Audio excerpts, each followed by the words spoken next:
Bridget Playfer was born somewhere between 1632 and 1635 in Norfolk, England. In 1660, she married her first husband named Captain Samuel Wasselby at St. Mary in the Marsh. The couple welcomed their first baby, a boy named Benjamin, who sadly wouldn't make it past infancy. Perhaps due to the tragedy of losing their first child, Bridget, pregnant with their second, immigrated to colonial Massachusetts in 1665. It's unknown if Samuel accompanied her on this overseas trip, but it is known that after Bridget gave birth to their daughter in Boston, her husband died. A bereaved Bridget had now lost both of her babies as well as her husband, and it was here where she decided to move to downtown Salem.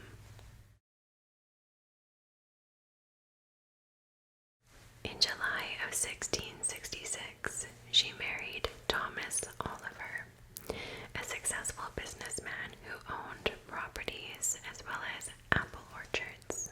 He was a widower, 30 years Bridget's senior, who also had 3 children from his previous marriage. They welcomed a daughter named Christian Oliver, who would be Bridget's first and only child to survive infancy. This marriage proved to be abusive and violent. Her and Thomas fought often and openly, and both were often spotted in public with visible signs of physical abuse. In 1678, they were forced to stand in penance at the local supermarket as punishment for Bridget's use of offensive language towards her husband, referring to him as an old rogue and a devil. Thomas's daughter paid to release him from the public humiliation, but refused to free her stepmother, whom she despised. Bridget and Thomas were both violent towards one another, but as a woman, Bridget was the one targeted for her inappropriate and unruly behaviors. She dressed in colorful, flashy outfits, often wearing a red bodice that was looped shut with different colored laces, an attire that was deemed entirely inappropriate at the time and often associated with witchcraft. She was loud, opinionated, and refused to be subservient to her husband. As a woman who rejected the sternness of Puritan ways, she was quickly labeled as a nonconformist troublemaker. In 1679, Thomas publicly claimed that Bridget was a bad wife. Not only that, but he claimed that she had associations with the devil, often staying up late into the night to sit with her god. When Thomas died that year for unknown reasons, there were whispers all across Salem of Bridget having bewitched him to death. Despite their abusive relationship, Bridget inherited his estate and properties, while his children received only 20 shillings each. This angered Thomas's children, and it's long been speculated that in an attempt to access their father's estate, it was them who fueled the rumors of their stepmother being a witch. Whether this was actually the case or not, people believed that she had killed her husband, and Bridget would soon face prosecution for practicing the dark arts. In 1680, Bridget was charged with using black magic to kill her neighbor after an argument. Thanks to a priest who vouched for Bridget's innocence, all charges were cleared and she was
Bridget continued to run her inherited apple orchards and properties.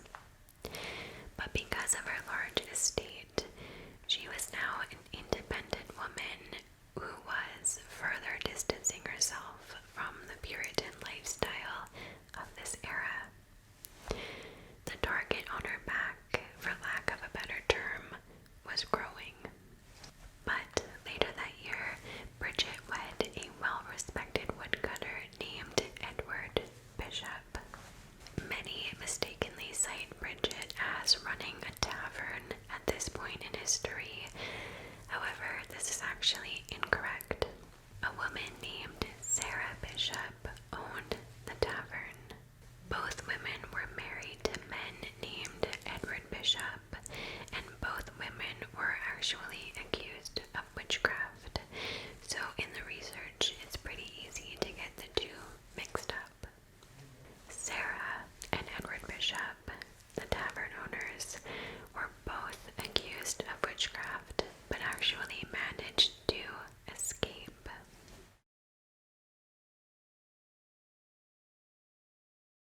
On April 18th, 1692, Bridget was arrested again on charges of witchcraft. This time, 5 young girls claimed that several women, including Bridget, had bewitched them into fits and seizures. Because of Bishop's history with legal trouble and previous accusations, she was held in jail and examined the next day. In the courtroom, the accusers would fall into fits and convulsions every time Bridget simply looked in their direction. She calls the devil her God, said Anne Putman, squirming in pain that was allegedly being caused by Bridget's witchcraft. Bridget swore she had never laid eyes on these young women, and she had no idea why they were accusing her of such things. When asked how her mere appearance could afflict the accusers so badly if she were not a witch, Bridget told the judge that she was as innocent as the child unborn. Reading through her previous run-ins with the law, the judge accused her of killing her first husband through dark arts. Bridget denied this, saying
second examination, they discovered that this mysterious piece of skin had disappeared.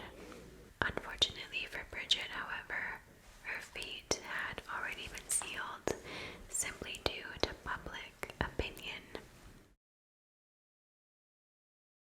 Bridget was an outlier during a time when going against Puritan standards was dangerous, and it cost her her life.